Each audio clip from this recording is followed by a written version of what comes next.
possibilities.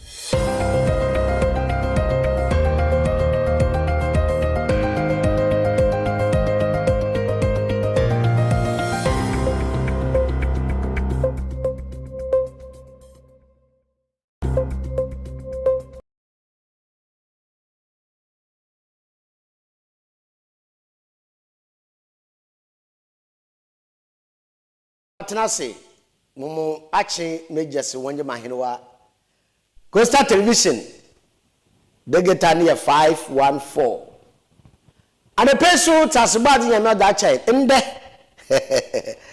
ya buna da busu ayo mu da to dudu na ta October so ya kele kakra ye 10 days pa de penya ibubusu no mebien opiompio ibubu mebien nse nya bu mebien no kire ye rekobo ye no man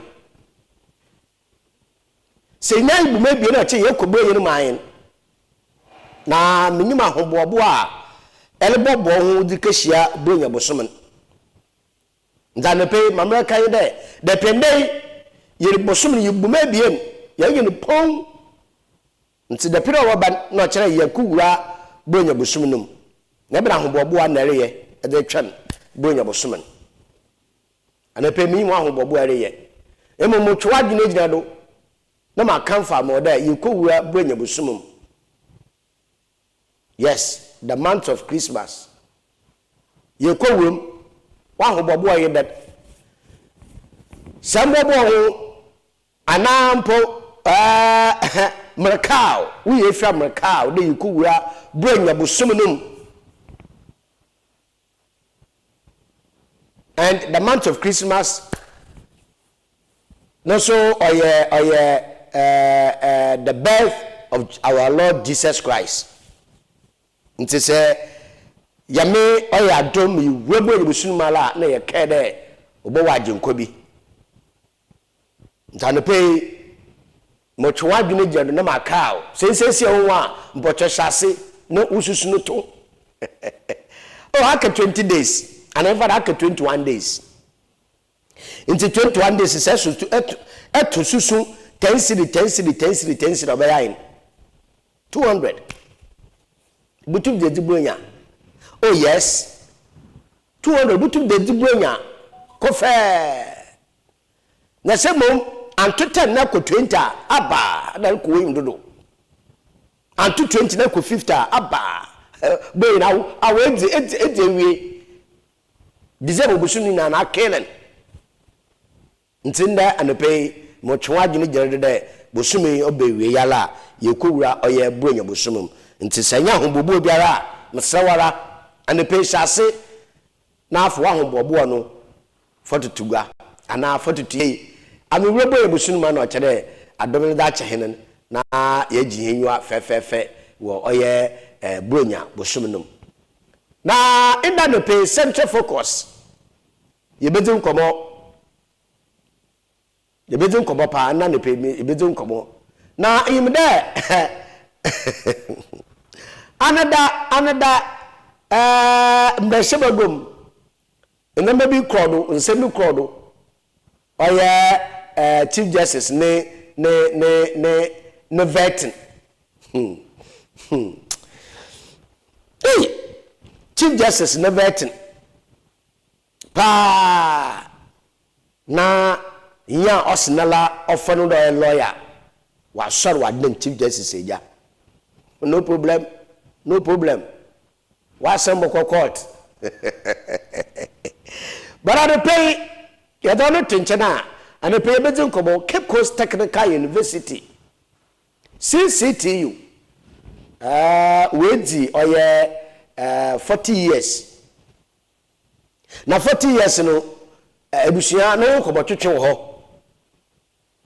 No ko botwetwe ho pa. Enti yebedi da mon kobo no. Na 40 years anniversary so wundinu kwa. 40 years anniversary wundinu kwa. Enti ya share no activities a wo beye. Na activities se de wo begima na de wo agim. Jama mata enye. Ama mata msisi de wo begima. You pay or they didn't because Ye alumni into the Motiviano, Cape Coast Anka University, 40 years anniversary no. Ye young fimo ye. Ye young fimo ye. Into no ye boje amamata kakra ye subutu me ye be daboa ye program activities no. Na onu fiwa ebusia GJ Ghana Journalist Association nsanchofo nku batan afini na akwa wiyin waya abosobado so kokra na abosobado no afide no okeyiro oye kumase na otumfo sedutu abebio okwa gimnasi Ghana mampe njandra mani mahama na so kwa gimnasi na afutu sam na nkwenhye ena nsama o menyimpa oye adwuma sebeta fe chombra ho udegu nsamkyerefo do yebokọ na yekedi da mo nkobo ne bi ya hwe bi echi hwe ye befia na ye bidi oye aneda CJ no nomination ne vetin yedi da mo nkobo no na ebisa minority for there anwala sincerely anwala we micro minority nti mo woli ye obia na obeba ana obia na obesi na yedi da mo nkobo nso ya babem do bokate a na pe obaka nsaso embire bokso manoso yetitenyin kakakra na nsa na ne pe yebe shase na ebusia me the weather report ne babraw na mo fa ndase mo fa ma edwumoku a ne pe wai ho ne pe wona adomara kwa na we page ama bisa ma ne pe yede edwume do tere me center focus yede bra wono edwumoku yenda ho na ase yenda king of the universe the king corn wa bede materials yenda ho na ase eti yeda king of the universe asa ebusia yenda oye NPA National Petroleum Authority also use gas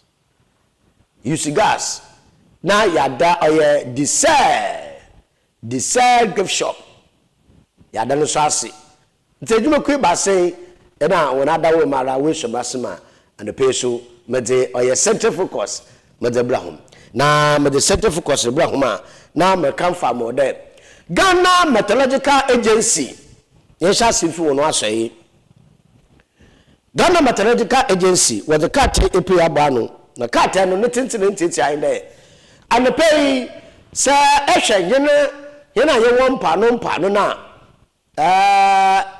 baby ewie no aye shan pa baby so wa ma ewie no be yenti e won wa hyase da na man Ghana ne fa nyina anepei yebo de ewie no hyeda anyefe ewie no basesa ma ewie ye no ewie no basesa ma numa winwin ewie no be kusukusu kakra wo man Ghana ne fa na nyina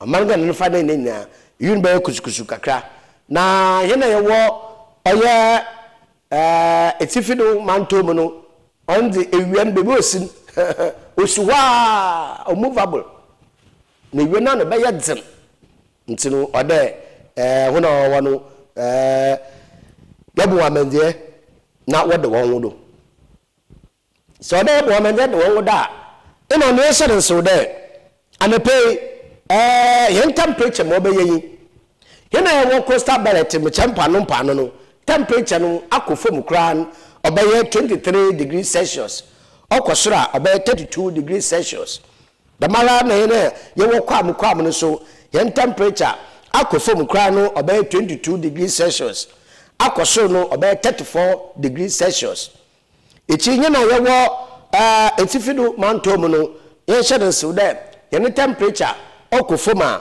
obaye 23 degrees Celsius akosoro pa no obaye 37 degrees Celsius nata ewia no ehore de womanu mu do papa nti yensa ne so na yemua ma ndama onkodo oye kama onfa mahin nti wada reporting na ne pay me sen mama mo yusum na ebohwe na ahwe ntutu ye yes amase eripo ya aba na ehu ntala ebehye man kasha tetenten ma ewie mo sina no be den mfifi wa ma enye bobobobobo bo wie na cha tani na afo nti yes and so dam eti erusia mayemba oye yembra Cape Coast Technical University Cape Coast Technical University went in fee eduanan 40 years na 40 years no erusia bibi sebe ana school ni shas no technical university na not that che motibelan wo shas fi baby na wo debudum pepedo ayewomi ndi so wo shas fi baby a na yebudum pepedo ayewomi a 40 years 40 years Izaimba ucha akontu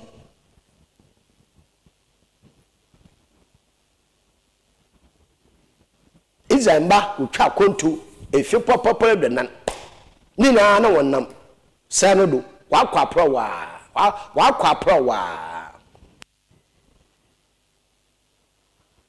it is a Cape Coast Technical University and pay yejo ko wo 40 years a ebusia oda ibu enkopo ekohinechi na yebetin komo bia na mom sukuu no mpanyimfo nkomotwetwe bi akodo Abraham Katibaka anare hinni be ma Umar bin Abdallah and another otenefom na onye sukuu no mpanyimfo we watwetwe nkomo meche planning committee fu Dr. Mrs. Abaka, yeah. You know, Professor Emmanuel Kwamna Bafeji. What you chunk afa or ye sukulu 40 years. But me pray yoko. Na yoko share nkomotu chokoro wo Dr. Mrs. Abaka na from ono oka ono what we share ase wo chade me kepa de member nesusa na eho CCT campus one eho na hinkrum kwan order yes na electrical blog na side de mi na car no off ho na you can imagine there student was a classroom na car da member no so car papa be no ho da wa seka ni fi class wo no fi obudure mi sano na obudu senyi na ole branch of CCT we hu yes huntuma odre bese campus onye huntuma ba timda mpa Cape Coast Technical University wabirim papa eti na Dr. Mrs. Abaka da membre no na yakitesia fe wa hu ma me brenyi na aba eno hu yes CCT mpeyfo wa bere obobo school ampaso wa boa mende 40 years anniversary ebushayehwe Dr. Mrs. Abaka oyen komotwetwa na da okoro Coastal Television and some of the to go up na school no fado school no ba 40 years amanu hun awu mehwe Dr. Mrs. Abaka na eba yedin ko Mr. Makaya now me student of Wesley Girls High School 1985 na ye hu there Wesley Girls no nye poly baby or one ejina hen house chronechira ye hu there we resisi dan bi wo ho now they used to have this roof no ye parabola type of roof ke sibi na obi are wonder but na ho ni na ye bush in fact na access road or your problem in fact am time na better bu bonko won kan no che the fancy dress a world backroom no bia mpo nyim dam side enti no be dam 85 ya American one say me ni 86 ne mun na wo she school na ase wa bra na wo ye GES related programs enti na ye wo school of business na ye wo engineering na wo school of business no na ye program ye friend DBS diploma in business studies na ye wo two options accounting na onye secretarial and na engineering for no so in fact not besides that ye so RSC Royal Society of Arts no so no way accounting na ni nyina na wo ba ewiaber most of them no one ba regular most of them na wo be area nti engineering for no so na ye wo MET mechanical engineering technician 1 and 2 and ye wo EET no so electrical engineering technician program no so 1 and 2 and wo ye CTC no so construction for no so na ho so wo ye nti na school ni ye ka be in fact say enter school wa main one your friend old administration block on na epa ho ekonechira na buildings e ba asabi na osi ho na nanye school no na Nyankopon na adom ya ye bebedu be 91 reko 92 ne mu no na abanezebade ye botum na ya ye programmer obama output yen students no wo botum aka hihye middle level managerial positions into a hormone na we start HND no you start HND no you start with accountancy 1992 and you start the run higher national diploma in accountancy as could do 95 no and ye trim secretaryship management studies bem marketing so bem engineering for no HND ni na was started first na ye was civil no nye construction na wo bom na nyame na adoma a year or two later no so ye splitting ma okona sisiara se ye reka bebi a ye edu na mama mensa do ha na ha ya ka bom kesenara ebe school of business yes purchasing and supply procurement and logistics aka ho ye agro business entrepreneurship aka ho CCR ye wo other faculties mpa wa baba ka ho applied arts applied science nka no nanka wo bom nanka liberal studies na catering kakra echi yes fashion ka ho CCR ye graphic design ye so many in fact CCR yensa afwa pa eco engineering no nye mon architectural areas no na renewable energy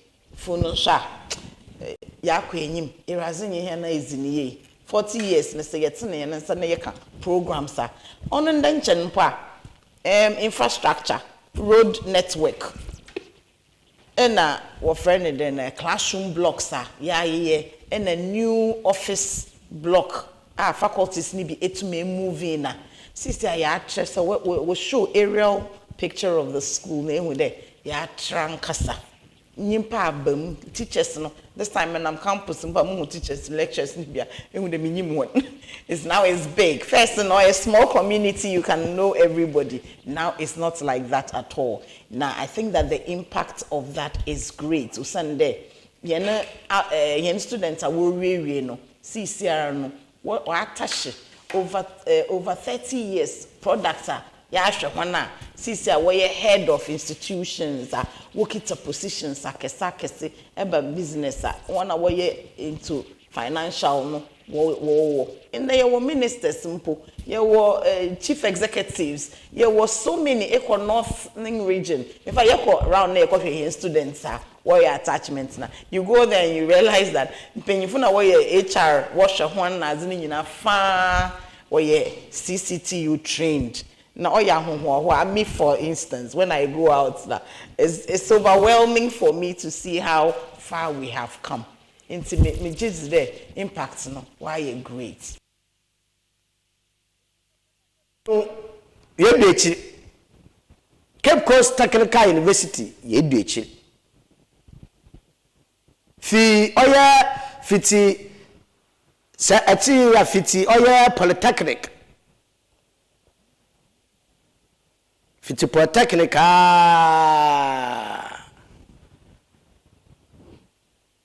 na yedebudu oya technical university na eje sami de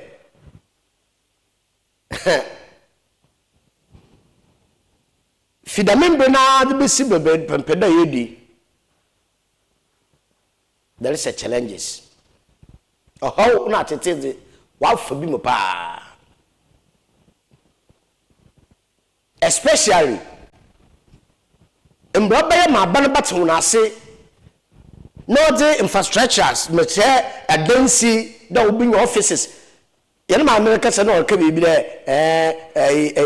dɛ classrooms no ayɛ dwe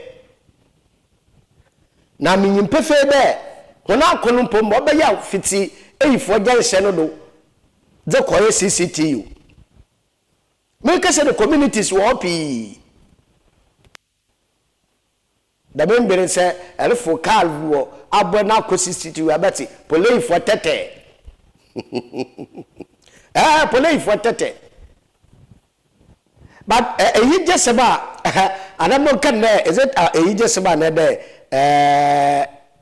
ɔyɛ eyi gye so ya hobosam now when you school ni tanka university when you tanka university man kan da ko hwɛ yɛ kɔ yenyim abunfe bi na abunfe baasa yam fanda abunfe num but still nkɔfo fɛ school no si pole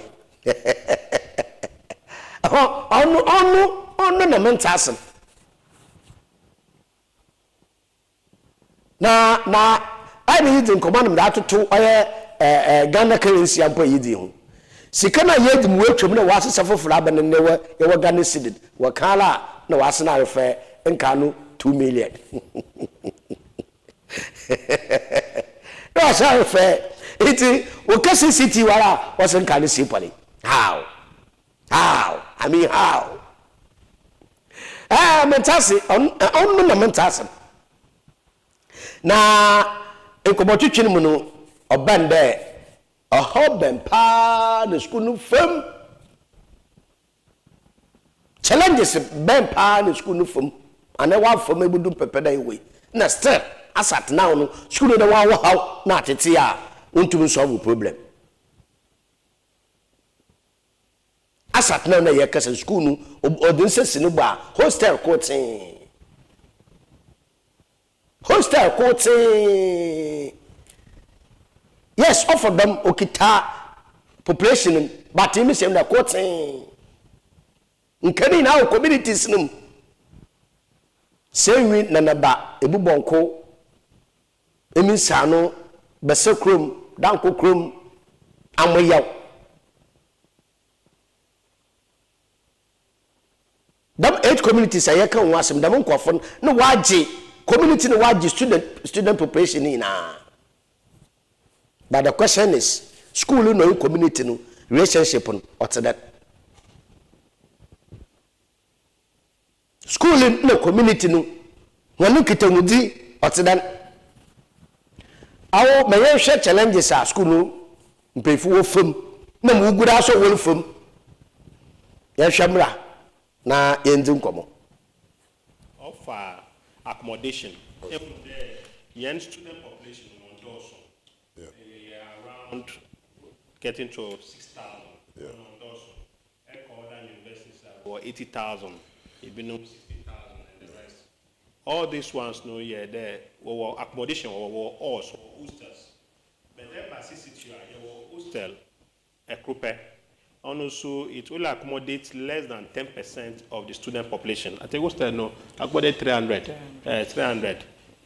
Population of 6,000, less than 10%, 100,600. So Chancellor no no na CCTU at 40 no. Yesterday you pede EC legacy project. Okay. In remembrance of the 40th anniversary. On you pede EC 2,500 bed capacity. So that ono subo to improve intake of the students.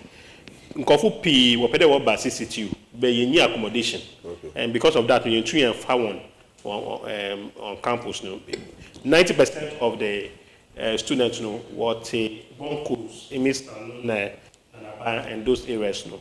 Yepede yenya yen hostel so or campus. So that is one of the great challenge our CCTU. So yeah appeal to industry players once again, investors, ibinum opede wusi, ustemen, ye wasasi P or campus one. In fact, campus is one of the most beautiful campus or 10 universities. Make 10 universities. Every campus I born there Aba University.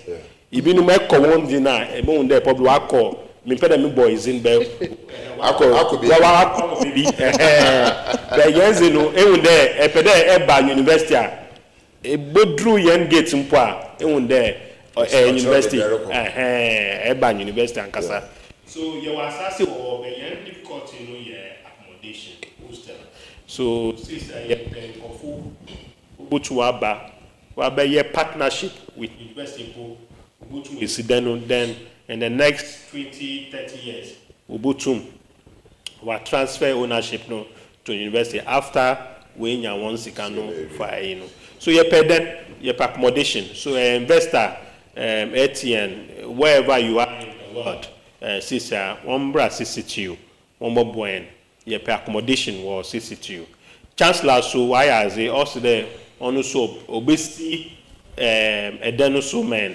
in remembrance of his name Madano so also young chancellor no or one of the leading estate developers or Ghana of our top real estate owners now or your number one. So I believe there by next year, even though year shortcut no this year no by next year no you're optimistic there you be a legacy project or Kodo or campus.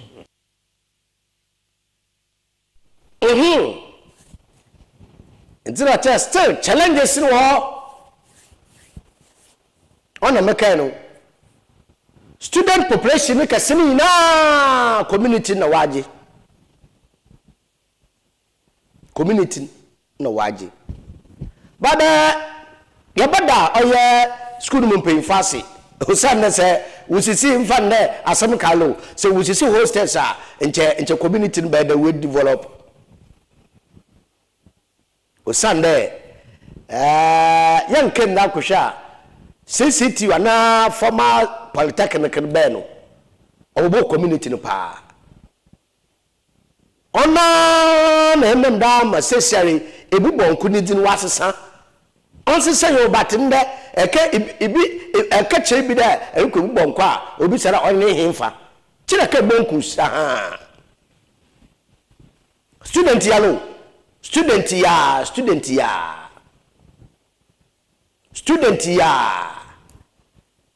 awa mende CCTU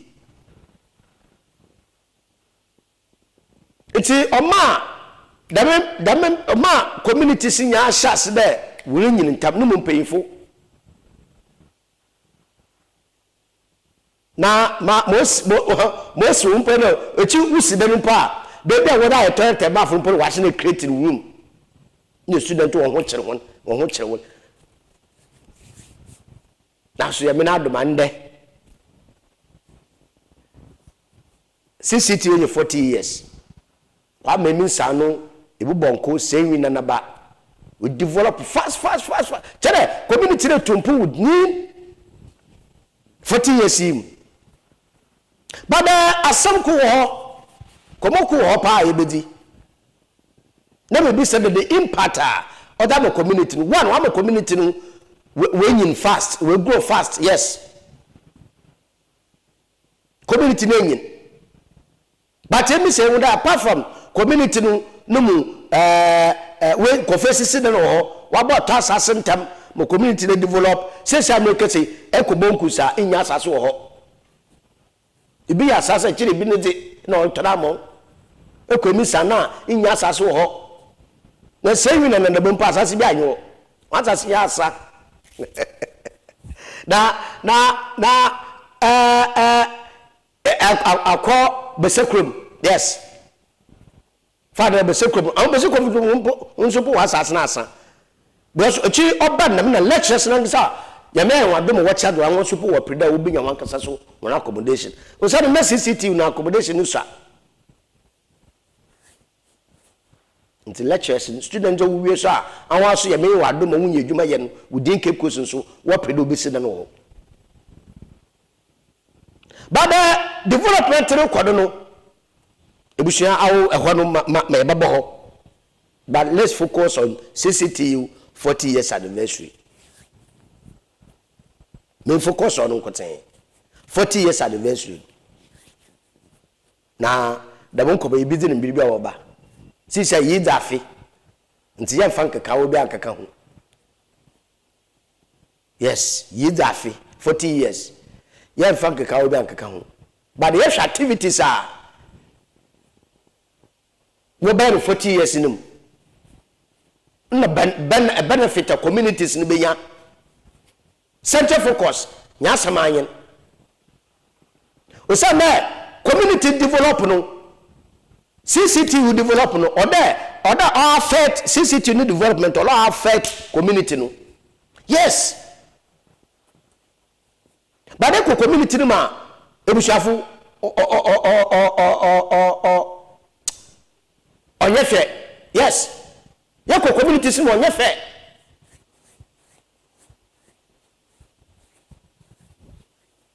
nyama impact na school fu share do school no pay fu nya no amfa ko community no community development ye community so wo CCT no development on ye road network poor road network that or poor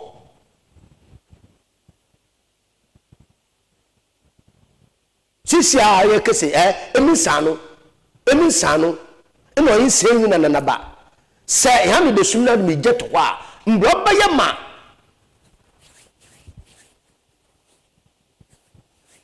mbro ba ye ma fire service wo don hono call bu dwema akwa no oye dzen pa oye dzen papa obaye dzen na yente chiro no fantu nchen na you focus on activities are 40 years or so no November ya pay this week and next week ya na ya oba matriculation and congregation ya no mokro ye wi ana ye di anniversary so apede bam no ye ridi ba ye bi say anniversary na ye di community engagement otedan community involvement otedan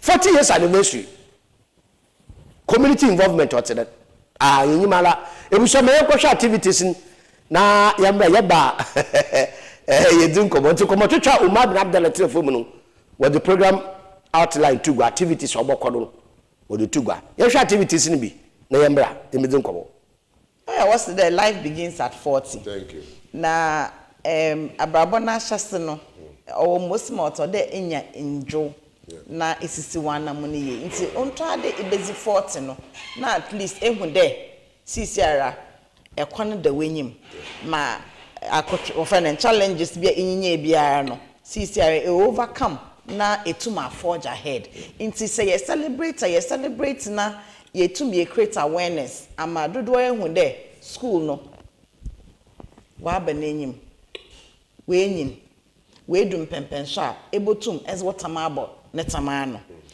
ye prove so there ye be ne yanhwase ye ngu ye gina ye tum ya ye akwenyima sisiara nyipa abama ne ye retete hon dama prof reckon za ye za to akwem no it is time there igwanman na onye ga na nyina wotum na woze mo ho what better CCT o se na nyama a ye tum ye no oko na enyim se fa ye na entrepreneurship fa ye won idea mponyi de ye botum na ya cheche dodo arama wankasa we dwumezi bia eriye no wo backyard ibotum na ye ni ye na etum service ka nye akese no nkoten se ewode epede tonazo epede ye wo farming no epede ye kire nyimezi a ibotum na za set up wore we dwuma a work out na wore hwede wo botum nye ye set wo friend an entrepreneurship hub wo botum na wa church nkofo aba me ye tum these are things that yes very charming for the ekona ebui the dodo a wotum was won ho be say ye ebubo nkokọ na nem nkote a won ti an celebrator won hu de nze papa mpo wo goeme ha inti no 40 years na years no yes rema nkofo ehun bebi a na ye fi ma ye fam na manyankopọ na abohe na aba abodu na ye tum ye za akire amane nyina mo we hu de we have come of age. We have what it takes.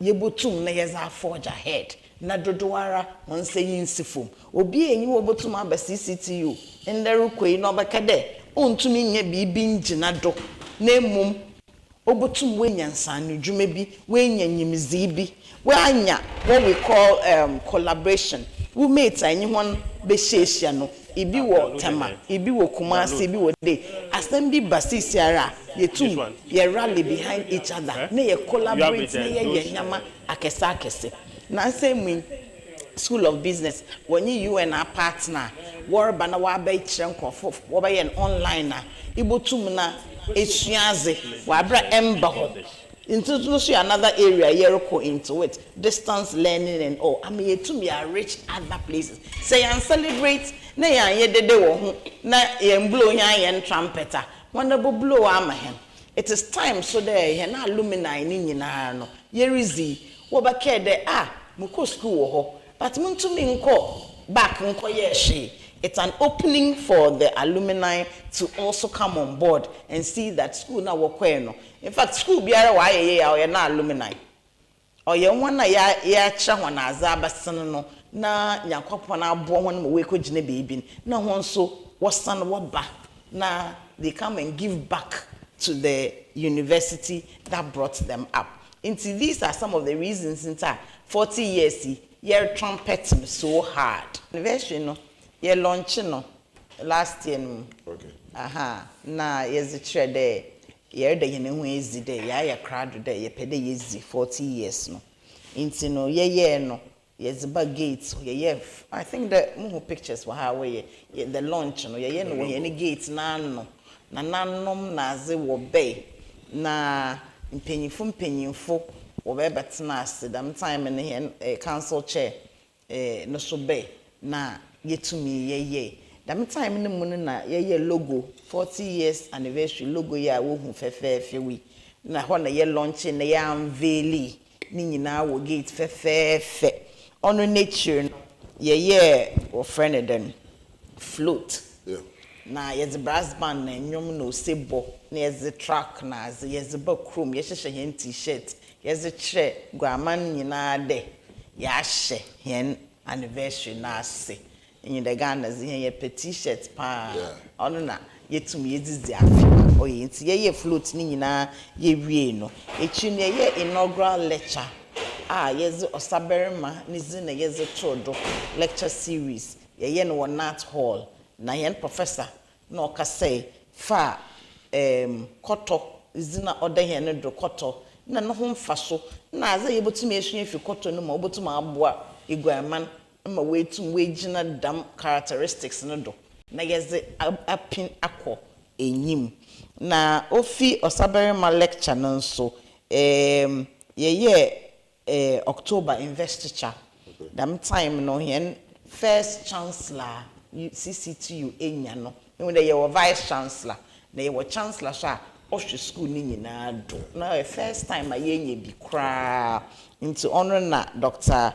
James Ollins Lindsay honor na wofanda chancellor na yeda nezi no ye colorful ceremony na ni nyina ye part of yen anniversary no e hono na ye launching yen legacy projects our endowment fund ye to is what dodowa wo botum na wa contribute me sure that ye be share link no obi o interested obotum na ye ko cut sword wa sasa ye zo to de ye botum ye si wo friend hostel 2500 beds me ye wo ho si siara no be 300 bed pena oho to do dodowa be pede nka wo botum wa atenam no na ekwane nyi ho inti yenye dem 2500 bed na oboko enyim pa na ye wie na ye launch hen wo friend den endowment fund ye launch wie no nti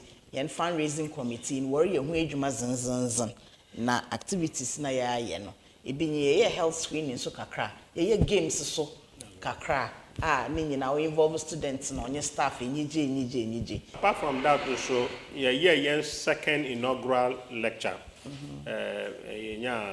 normally university lifespan no professor owa for you to adore the professor no Professor no supposed to yeah inaugural lecture.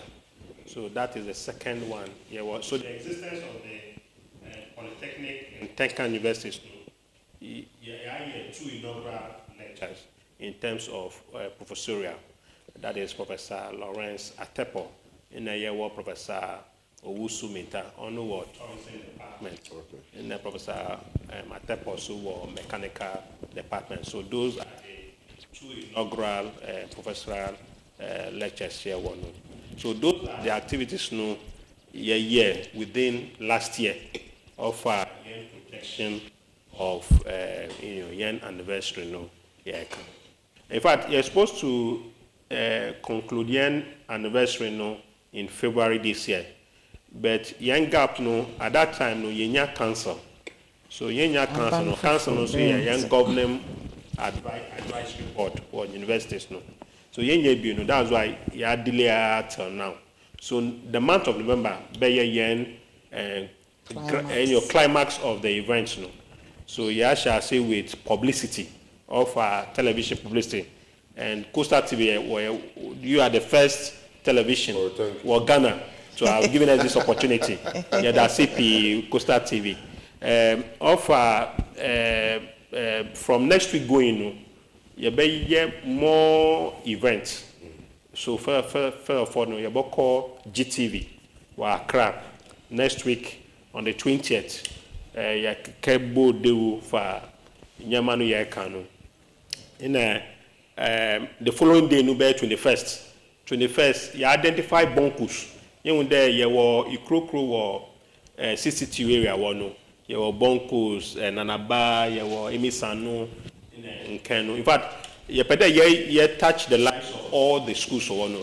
But because of I was since I identified just one, Bonkus.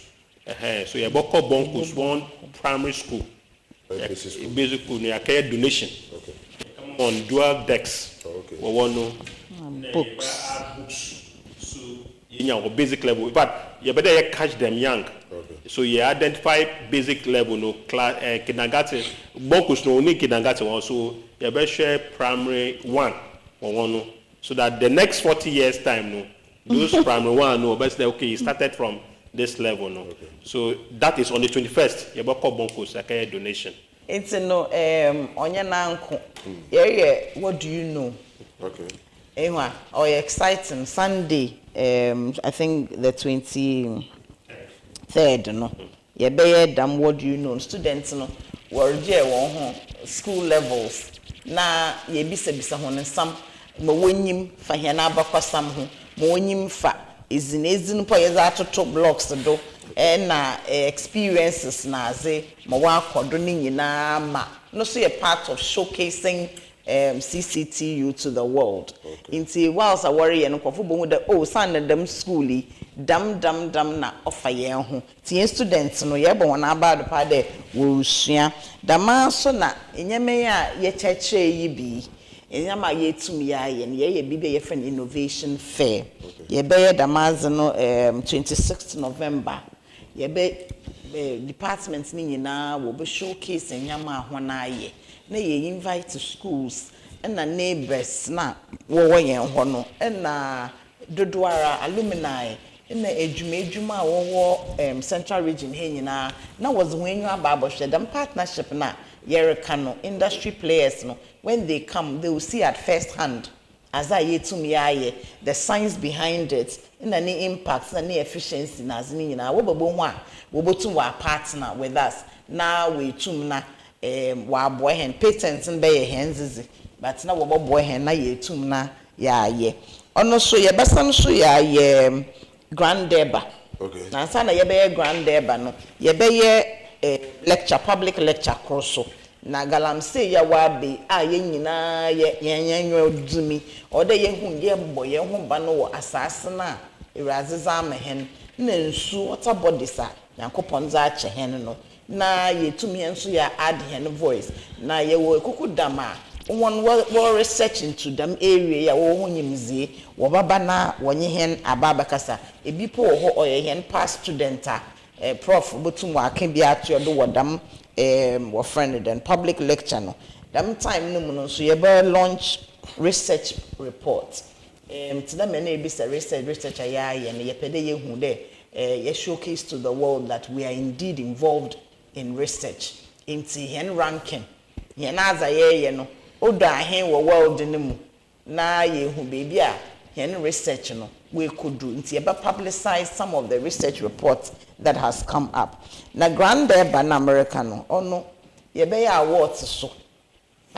One away ye juma wo kwa chere one away with one ahozen na hon bibia was it aba farama CCTU no way to mama CCTU enyi na egbodu ye be ya awards ye be friend ananom so ma wa aba obeye colorful ceremony na yes invitation ne ba coastal fo obohu de azana ye no ye very colorful obohu de oye 40 years aze obeye very interesting na dam busumi ko na ewie yisha ye ba graduating students no ye be very very colorful congregation ceremony na ni nyubiro no na ye besaw na oye menyije de my favorite artist na Oriba Kofi Kinata obaba pama waye fine. In fact, he's on record to show that already advert na pa de over launch no ho wo CCTU onyagor inti no bia nhwekwan Kofi Kinata reba na ya asaw oye nyame na adom ye besa wankasa. It's one of my favorites. Na yebe Thanksgiving service. I hope I've not left any, but ye really nyina na yebe Thanksgiving service na ya de razase won pempenso ze ebodu na ya asra nkwa na ya asra nyimzi nyansa for the next 40 years or the hinenyim no. I'm a CCT wa be your household name why your first point of call obi pedos in the Boko school away hu there the place to go is CCT.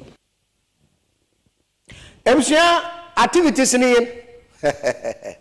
na minyimara wejo mu anande wunjo mu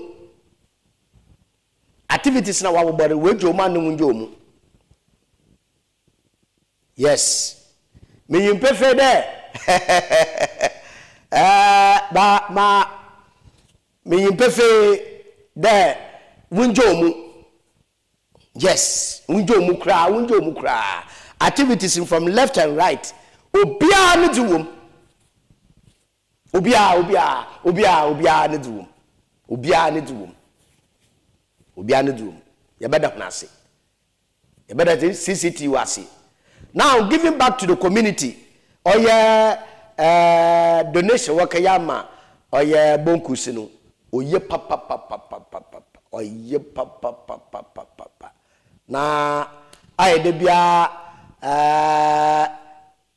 na yeka. Yes, the bia na yeka ebusuya yeka wa sampa papa yeka sa ho pa de CCT wonbo communities. But 40 years anniversary wa menwu da mpa wo adwene ho na mmom embe no nsen yeda ho mase papa de mpefo a woda CCT wase yeda ho mase papa che wodru community no na mmom na embe no nsen yeda ho mase na so kakra why there ebubonku eminsa no electoral area no nyam fan there 7 communities in basic school, another government school or 2. 7 communities government school or 2. That is ebubonko emisano ebubonko yeah. MA and AMA yeah MA and only besekrom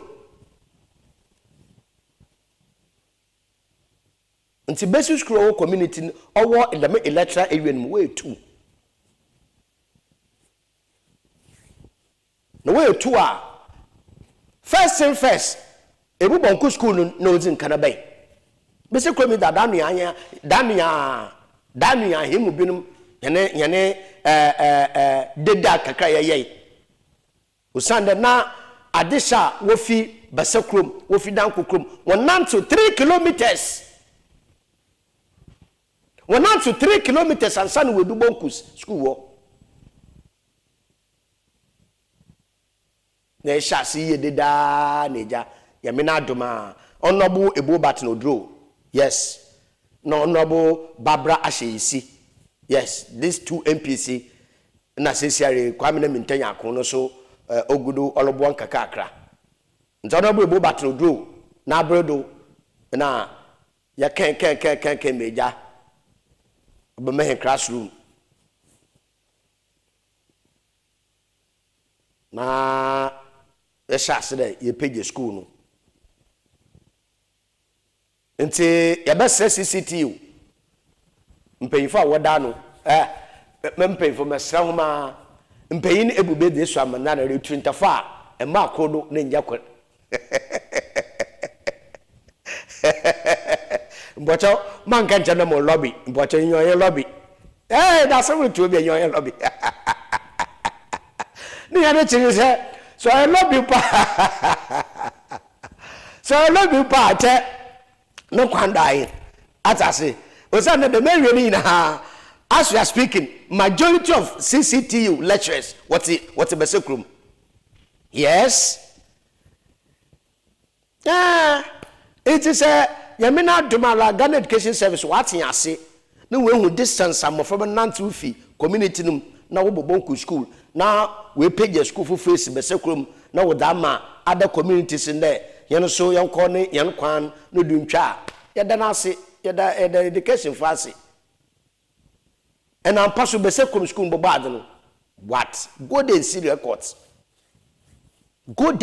records performance student no wadrema ni na ya chechera fun model mwentra nti yabesre CCTU dax ne de se wode 10 lokwa at least 1 for 7 ko no mbre hetre wo mbre besekom so 3 yeyin brade yeyin woni nchep asam na yen yeyin woni nchare pepepe debi ya kada ba ya yebi se kada ndama wode kache bonku school nu wonche mebie pepepe no ya yeyin brade Nemum humble a plead.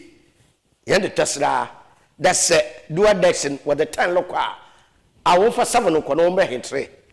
Yes, ya bagindama na ya dakwasi. Ya mumbone na 40 years and a very soon na hence you feel a sense. Never say crop see you feel me. Aha, you feel me. Na anokori painful dama donation put down and wa come up as BPR 40 years what you know we okay presentation and donation even one year shimpa 9 Kofi Kenyatta wa mompo yewe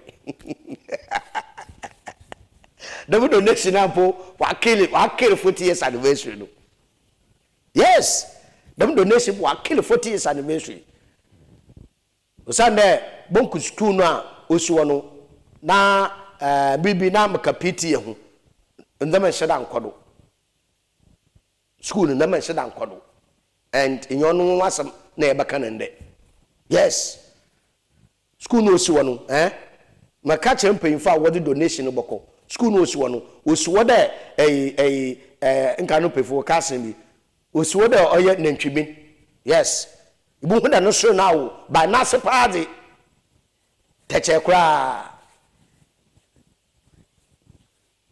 nyono wasam na yake the 40 years the 40 years iti CCTU 40 years anniversary na wabobo nsam no don na ati Kofi Kenyatta no we da wa we mala nche ade chala Kofi Kenyatta ba iti anniversary no ho nkobo na adope ya twetwe no waka programs nya na ya bohwe entertainment aspect yo na no so ye de ho nkomo baby obaba na yes center focus yes hene ahwafo na etefo yeni viewers yes on bopa de anniversary no ibi dzechiri pa do bi film baby ano especially the donation no yin da waka bia no ibi dzechiri na de no nkomo twetwe na no sunsuane na no ya da brown yes and yemo pa wo kra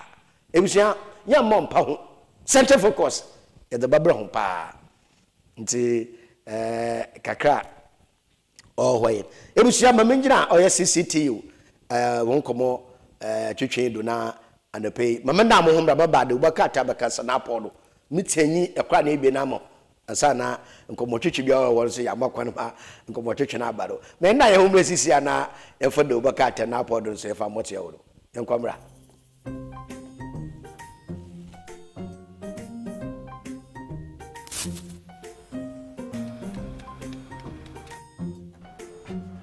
Mido, you are not Biana. I'm going to you about this. Every time I just say, baby, shit. Mangashi. Junior!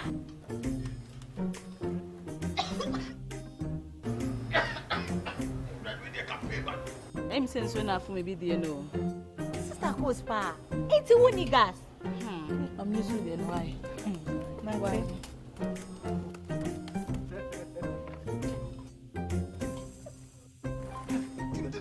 Down Yankana wa. Sister Cos. Use gas. Gas ye fast, ye easy, ye convenient. And then wow. LPG, let me see your hand. Who I got?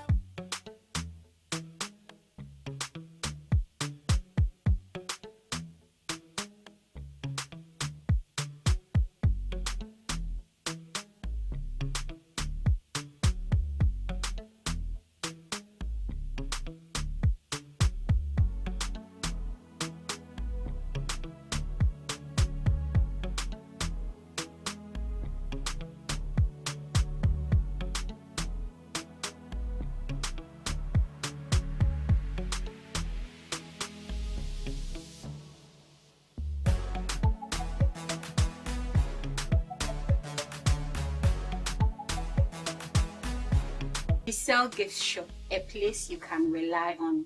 You call on us and we'll deliver. Thank you.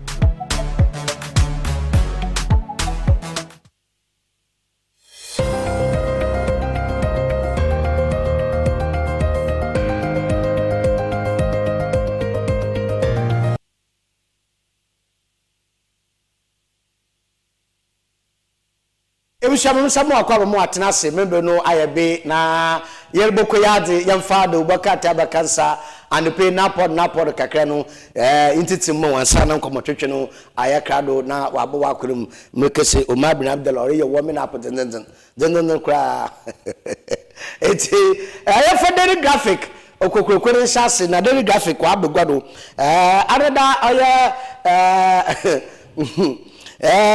Chief Justice ne vetina okreyin nu na yes wa converting sakuma no wa converting papa ye hu verting but Chief Justice no verting edi ebusia na ya do fom kra no na wodi owura bafu body honorable justice bafu body no fe wi da botanyima na small kind court will serve all fairly tell court the Pia court yen hwehwenyim we ba fo bone national kan also court obosho bia de yesikayin de yehiyin de wel de so de eyetia anachumlanga silentence ni nyina court bosho bia pepe oyen yim bia asama we ba fo bone anada watotuna nsabukra odutugwa na daily graphic anepe wakafa abano Ghanaian Times and the period about to go there. My nomination on your meritorious. Ebusia say another say should be that should be me nan should be. But Uncle crowd in there. In some be crowd ma oban there minority people was so pay. Yes. Now the minority lead no down on the bar for you macro so you pay and sana niku nunkafunya so was na water no. Na asamunum bi say na nisasi na no wo pache na papa no ne nomination na idina wo bodo mbaye no sabita fecho mfam rekwem usande kwana wo fado da me minority kan mo pa woncha minority si kwana wo fado wo yi mami tokuno wodi ne fido na wodi pepe ba ya acting no anompo onye kwan papa da me na minority for ugususun nti obendem na asembisa obendem woto emanen on na pepe chiri me de ebe mudaf edwuma no mblada ho na hyehyɛ so da ho na wo kono so a efo de ba ana mpaso sabeta freche yene law kakra yeye ma yeta ase de se nya me bojo ne ba na eko school wie na be lawyer e wo 10 years ahead and sana be judge. Oh yes. Mo law kakra wo si an pay me yiri ye pay. Iti e be judge judge wodin ka wodo ko fom asen secretary say district and ebo etiabo wa na eba high court if high court na kwa appeals court if appeals court na cheko supreme ni na ya umodin bo wasem ni ndi asem wo ndi wi a ebo na asam no wodo kwa appeals court judges na obohwemu na yes pepe mbro you see that wodo obo na bado the man tawara adage for na lawyers ahwara na waka wa asem o nyente ni ye adage for na lawyers say wo pere wo ye promotion a ahwa per one rank na per one asem ndi ntahwara na was the most promoted ndi say lawyer another judge answer na e bi yer promotion nkofo na nominate yes iti ura bafo bone anada okatena oye committee no enyim na da ben 750 ben osrewe yes osrewe no so president de mama nkofo malama nkofo ba na la no wo nominate me bai ene nyama ko wodidin bi kan yes wodidin bi kan na president oya mi fim and dem na de no so tin we nomination won yin pakor em je se yima manka for more dem na oti nansa nempo ansa na wo judges no say yen for the supreme court ya yen fandam ana appeals court say sa ho high court na wo do no ko oye appeals court no yen chief high court wa upgrade wa wo do boko oye appeals court into so do ko appeals court we nomination ebi wa idin baye enfanda be 50 ana be tana no wodo kwa president o nkwa no hwe bia ne criteria wasem ni ndi ba bia ifie budu pempendu ansana we nomination you are president akre yes this person deserve to be in appeals court dama intino yebosha Oman pengwa bebia onye demonom nisi no na so bohunu zema woko ada court ahoro wo ho nyina owura bafo boni mpa oboni zema woko appeals court kije supreme court oni oman pengwa na gikum kofo yes no did fi high court din ko oye appeals court the man odi coupe oye supreme court nti okay also be nomination onye by abade meritorious nti no one summon the ubakate no or the abotugo e so be na ebe wo go meti kwa na so benda kake ya e so be na ebe da momfa oye daybreak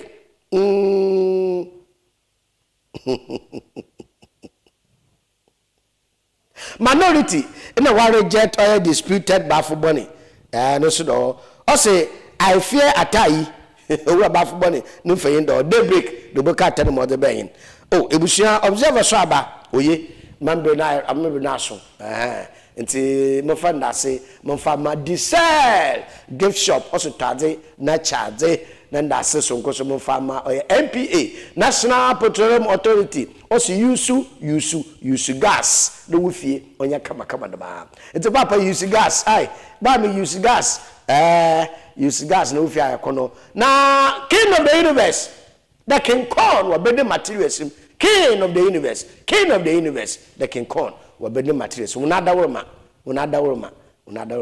ejume kuro ba sen na ne pewe so masen ma the center focus me the abrow na asedebi onso nkoma oye breje bede je wa abba ejuma eso ebiso nkoma oye anka ben no ye busu afre na ebusia ane pebe from kitikeku asɔreba Kofi Esuman. Mama wacho